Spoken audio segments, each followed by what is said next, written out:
So, Ridainer, when I get feedback, a lot of times on social media, when I speak about the dress code issue, a lot of times devotees say, why do you bother? Why it's not important? Why do you speak about it? Because for many people, saving the planet's not important. What do you mean? I mean that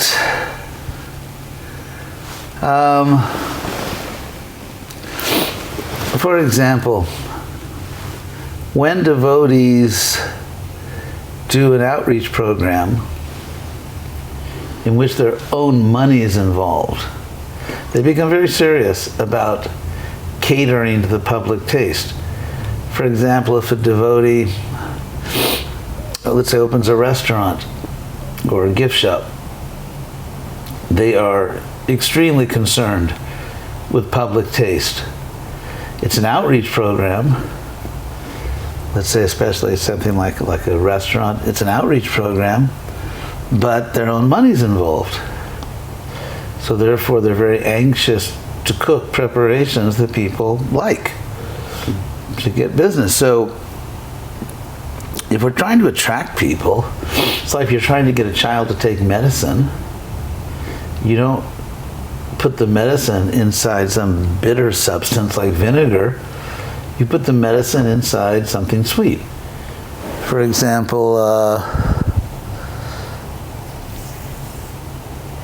even adults, when we take, let's say, vitamins or something, they have these gummies. If it's just a pill, I may forget to take my vitamin. If it's a gummy, because they taste so good, I never forget to take my vitamin. And so we can actually measure public taste. It's not subjective. You could say the taste itself may be subjective, but the measurement is not subjective. You can, let's say, take metrics like how many people buy tickets for concerts, how many people download the music. And it turns out that overwhelmingly people prefer Western style music, overwhelmingly. And for example, there are very famous Hare Krishna festival programs which are, present traditional Indian culture. And they attract millions of people and get almost no one to actually join the Hare Krishna movement. And so getting people to accept Krishna, my God, that's hard enough. Just walk out on the street and try to convince someone that Krishna is God, or that they should give their life to Krishna. Someone they've never heard of, perhaps. Why raise the bar higher? Raise the bar. Yeah, why say it's not enough that you develop faith in Krishna? It's not enough that you decide you want to learn more about this, maybe do some service to Krishna. No, that's not enough. You actually have to become ethnically Indian. Why? It's almost like saying if you go to a store and you want to buy some bananas and you're prepared to pay the price, and they say, well, to buy these bananas, you also have to do other things. You have to dress differently. You have to, no, but I just want bananas. So people just want God, or just want perfect knowledge of God, or the most powerful process to realize God. Why are we piling on more requirements that historically, apart from ISKCON urban legends, if we're just talking about actual history as it's recorded, both in, let's say, you could say, third-party history books, but also in our own scriptures,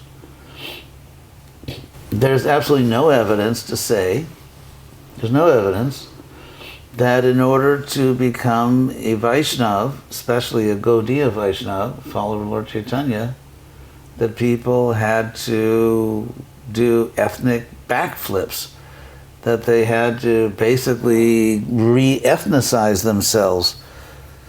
And I think the problem here is, and I've said this so many times, I kind of stopped saying it because I got tired of hearing myself say it, and that is, you have to make a crucial distinction between ethnic details and cultural principles. For example, when I was a little kid, I was 4 or 5 years old, 6 years old, and we would go to our place of worship. My parents would take us. And it was always a serious thing. We had to wear nice clothes. You have to take a shower or a bath. You have to put on very nice clothes. You have to be serious when you... So we learned these are cultural principles. They're not ethnic details. They're when you go to a house of God, you have to be very respectful. You can't speak loudly. You can't fool around because you are in a house of God. You're in a sacred place. That is a cultural principle. So we don't need ethnic details. Half of our ethnic details, which are supposed to be Vedic culture, actually come from Muslims. Details like food preparations, dress style, music style. I mean, in the name of Vedic culture, we become ethnically half Muslim. It's interesting because the term Vedic culture is not in the Vedas. It's not in the Vedas? No. I've explained this so many times. There are certain Sanskrit words for which there are direct literal translations, like, for example, the word prakriti, which means nature. And it can mean nature in Sanskrit, prakriti, in the sense of the nature of a person's character, or it can mean nature like birds and flowers and things like that. And that's exactly what it is in Sanskrit. So if you translate prakriti as nature, that's a very, very close translation. Or if you translate Raja as king, or Maharaja as great king, or Ishvara or Isha as Lord, or Sundara as beautiful, and so on and so forth. Or Mani as proud, thinking highly of oneself. There's so many Sanskrit words which translate into directly translate into English words. And so Vedic culture, there is no Sanskrit for Vedic. I mean, it's not something that's talked about in Vedic literature. So what's the word for culture? It depends on what you mean by culture. For example, you could say varnashram is culture. And so if by Vedic culture you mean the varnashram system, then that's very much Vedic. It's in all the Vedic literature.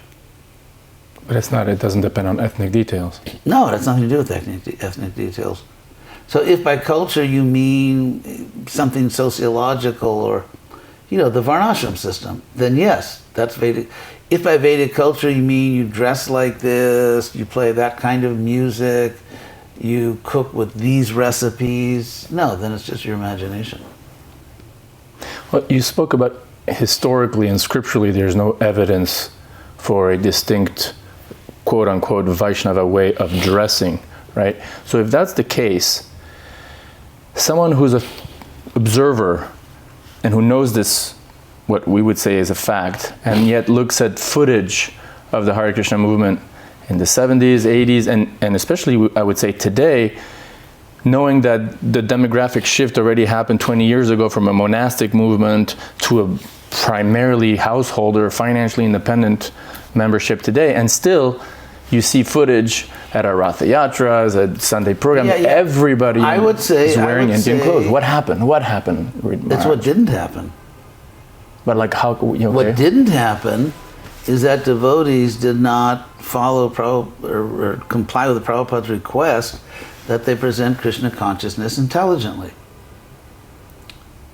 So ISKCON has a remarkable lack of interest in scholarship, in its own history. If you've studied the history of other religions, whether Buddhism or Islam or Christianity, you know that scholars centuries later are just desperate to get documents, to get information. Who are these people? So ISKCON has produced not a single, well, actually that's not true. I mean, there are some histories. Guru Das wrote a very, very interesting history, and of course, and also Hari Shori wrote a history, of course, based on Prabhupada's life, for a brief period in Prabhupada's life when he was Prabhupada's servant. And of course, Satsrupa wrote the Ulamrita. So a few biographies out there, right? Yeah, biographies, but in terms of history of ISKCON, are there any? So ISKCON lives in this ahistorical bubble. And you know, there's this idea which I believed, I took for granted until I actually started studying. And that is that everything we're doing, our recipes, our dress, our musical style, it all stands outside of history. It's like this eternal Hare Krishna culture. It's in the spiritual world, therefore you see ISKCON art where Radharani has her head covered in the spiritual world, even though there's no mention anywhere in any of our literature of women covering their head. There's no mention anywhere in our Shastras of calling women Mataji, which Prabhupada mentions a few times, but never actually did. I searched everywhere in Veda base, there's not a single documented case where Prabhupada actually called a woman Mataji. I also looked up, in the Bhagavatam, every scene in the Bhagavatam I could find where a man is speaking to a woman that's not his wife. Or his daughter, you could say. And the total number of times they call a woman mother, basically it's 0. Lakshmi is called Jangan Mata, the mother of the universe. That's a different thing, obviously. And so, calling a sannyasi Maharaja, which is never done in Shastra, ever. It's only used for kings, great kings actually. Prabhupada did some of these things because, he didn't change everything from India. He kept some continuity. But, like for example, how did sannyasis dress? What does the Bhagavatam say? Bhagavatam gives 3 options of sannyasis. They can wear tree bark, as I always say, hopefully with Velcro. They can wear tree bark, or they can wear deer skin, or they can streak. They can go naked. Now what's interesting is, and for brahmacharis, there's all these prescriptions. It's nothing to do with dhoti. It's certain kinds of belt and paraphernalia and deer skin. And yet even the Bhagavatam, which Lord Chaitanya says the Bhagavatam is our most important shastra, and the Bhagavatam says that sannyasis, brahmacharis should wear deer skin, and Lord Chaitanya forbid his disciples to follow that injunction of the Bhagavatam. So what's going on? What's going on is, it's a detail, not a basic principle. There's absolutely no evidence that Lord Chaitanya wore a uniform when he went out to inaugurate Harinam Sankirtan. Yeah, I love that. I remember when you mentioned that once at a picnic in Homely Park. I came a little late, I sat down, and you were just saying that sentence. You're like, there's 0 evidence that when people took up Lord Chaitanya Sankirtan movement, they had to change the way they dressed. I was like, oh my God, for me that was like a real... No, there were no uniforms. So how did it become sacralized? And like there's yatra, we're not going to mention name, but the reality is there are yatras around ISKCON outside of India where, having a shaved head and a shika and a ponytail, and having a dhoti, a white dhoti, and a white kurta, is just like it's so fundamental. It's so important. It's inseparable from your sadhana. How did that happen? Let's say, for example, someone has a disease, and medical science has discovered a way to cure that disease, but this person is in a place where there are no qualified doctors. Prabhupada presented a spiritual science, but there are temples, I'm afraid there are lots of them, where there are no qualified spiritual scientists present.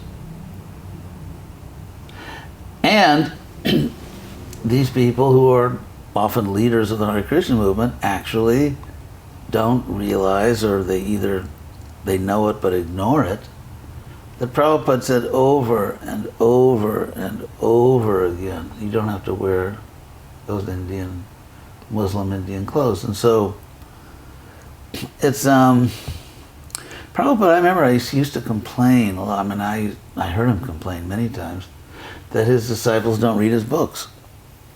And so in many places, ISKCON is not a learned movement. And I'm speaking as a member of ISKCON. There are many places where superstition and hearsay completely take precedence over actual facts, like what Prabhupada really said. For decades. What? For decades, Yeah, we're going on over half a century now. So that's the problem. And also, it's very dangerous when a movement, in many places, puts its faith not in God-given intelligence, as Prabhupada told Giriraj Swami, but rather in prophecies and in Agyata Sukriti. I think one of the biggest problems, which is really preventing the Hare Krishna movement from becoming relevant outside India and among Indians, Indian diaspora, is a grossly misunderstood principle called Agyata Sukriti, unknown good deed. In the Bhagavatam, the last verse of chapter 7, the Gita, last verse of chapter 17, Shraddhaya hutang dattam tapastaptam kritang chajat asarityuchate partha nacha tat pretya noiha. Another verse. Which means that any religious activity you perform, there's basically three categories, which are yajna, dana, tapa, yajna, dana, tapa, which come out prominently in chapter 17 and chapter 18. Sacrifice, which means giving to a superior, you offer a sacrifice. Charity, which you give to someone less fortunate. And then tyaga, where you just give up something, like sarvadharma parityaja. So in Krishna talks a lot about that in chapter 17, 28. So at the last verse of chapter 17, he says that ashraddhaya hutam datam tapastaptam, whatever you do as charity, sacrifice, or austerity, if you don't really have faith in what you're doing, it has no effect in this life or the next. In this life or the next. So very little effect. As we see, we give out millions and millions of books, we have Harinam everywhere, and the movement remains just sort of a forgotten movement. In fact, if you look at North America, or roughly just in the Western world, the Western Hare Krishna movement is almost slipping below the line in which you can call it a movement. In sociological terminology, in which you just have to say, well, they call themselves a movement. It's really just a sort of a small ethnic church. So Krishna says that, and what Prabhupada says, he uses the term Agyata Sukriti. So I think the solution to this, it's a paradox, an apparent contradiction, but it can be resolved. So in chapter 6 of the Bhagavad Gita, Krishna talks about the yoga brashta, those who have fallen from the spiritual practice. And Arjuna asks Krishna what happened to those people, and Krishna says, no loss. Nahi kalyana kasya durgating tata gacchati. No one who does good is ever overcome by evil. So then Krishna explains they go up to higher planets and celestial enjoyment, then after a long time they come back down to this earth. Kshine. No, that's chapter 9. Kshine punya martyalokam vishanti. This is chapter 6. And let me just change the microphone. Just put it on this way since you're speaking towards me. Okay. yeah. So then Krishna says, Prapya punya kritang loka. Oh, and then they fall back down to earth. And then Krishna says that they again become interested in understanding spiritual life. And Krishna says that interest they have, they're sort of like drawn again to spiritual life, say the Hare Krishna movement. Krishna says, Purvabhyasena tenaiva. Abhyasa means sadhana, like sadhana bhakti. So wherever you see the word abhyasa in the Gita, it's a synonym of sadhana. So Krishna says, Purvabhyasena, by their previous practice, and he says in the previous life, by your previous practice in a former life, Purvabhyasena tenaiva, by that alone, Hriyate Hivashopi, so the person is just drawn spontaneously back to Krishna consciousness. But Krishna says, it is by your previous practice and by that alone. Okay. Which means not by Gyata Sukriti. Which means that when you go out on the street, or you go out to preach or teach or whatever, it does matter, the impression you leave on people. It actually matters. Why, one may ask? Why? Because if you make an unfavorable impression, they're not going to automatically come. In other words, you can't go out on the street and say, it doesn't matter, people think we're freaks, doesn't matter, they think we're some kind of, Asian carnival act or something. It doesn't matter because the effect is automatic. But Krishna says, well, not exactly. Krishna says in the Bhagavad Gita that if you're spontaneously attracted, it's by your previous practice. But one could say, though, that Agyata Sukriti itself is some sort of previous practice. Yes. Yes. So there has to be, just like Rupa Goswami says, Ado Shraddha. In the beginning, there's some faith. Like, wow, this could be good for me. Even if it's just that. So, so the idea that if people just see the book, I think it's controversial because Prabhupada made statements like that. Yeah, there's a lecture in Los Angeles. Even the book goes in one's hand, he will be benefited. Yeah, there are many, many statements like that.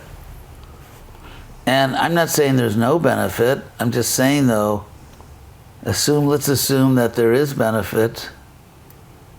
It's so slow and so faint, it's not enough to sustain the Hare Krishna movement. It's not enough to make our movement viable, to make our movement work in the Western world. It's not enough. And so then we have to become relevant and relatable. Yeah, because that's how you show you care about other people. That's how you show you care. It's like, okay, this is our presentation, you don't like it, go tell it to Yamaraj. Prabhupada himself, there's these famous conversations with Prabhupada, correspondence with Prabhupada, where he gave devotees permission to wear Western clothes. They're not karmi clothes, it's just cotton, it's just pants and a shirt. So if you're attached to calling it karmi clothes, maybe you should get a life. That term was coined not by Prabhupada, but... No. In fact, right in the Veda base, someone asked, Brahmachari, I think, asked Prabhupada, why do you have to wear Indian clothes? And Prabhupada said, I never said you had to wear them. He said, you wanted to do it. Right. So we have a quote from Prabhupada in which he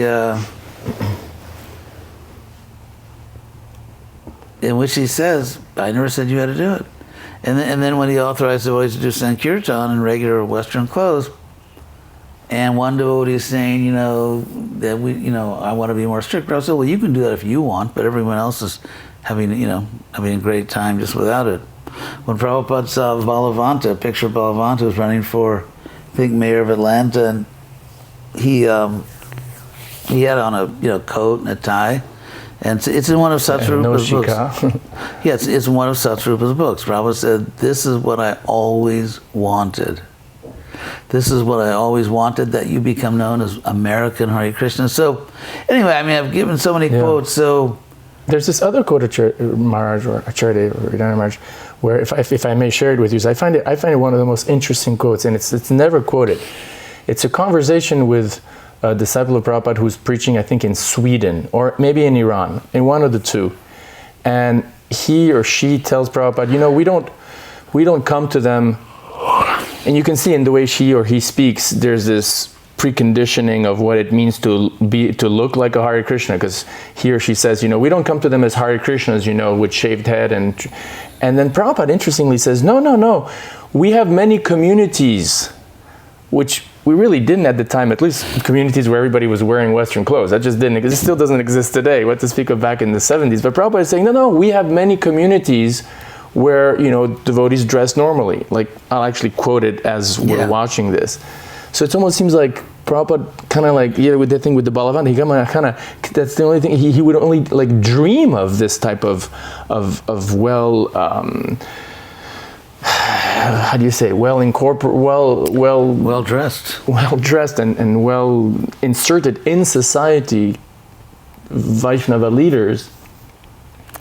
Yeah, basically, I think if we're going to try to save this planet, make the movement a success, we can't just live in this mythological world or just sort of make everything up. The elections are a couple of days later, in a couple of days, and not to speak of Republican Democratic, but you look at pictures of past presidents and their White House pastors or religious advisors, and all of them have suit and ties.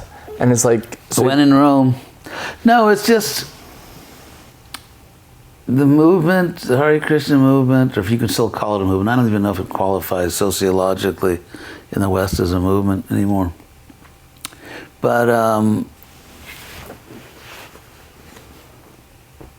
we can just hope that these people mature, understand Prabhupada better, but it's... Any final note? No, I just hope we can become a really intelligent movement where people do their homework and they know what our actual philosophy is. And I hope we can fulfill Prabhupada's desires to, make America a Krishna conscious country, place. I thought you wanted to say Krishna conscious again. What? Make America great again. Make Krishna make Krishna, make ISKCON great again. We could call it MEGA. If they got MAGA, we can be MEGA. Make ISKCON great again. All right, well, thank you very much. I will.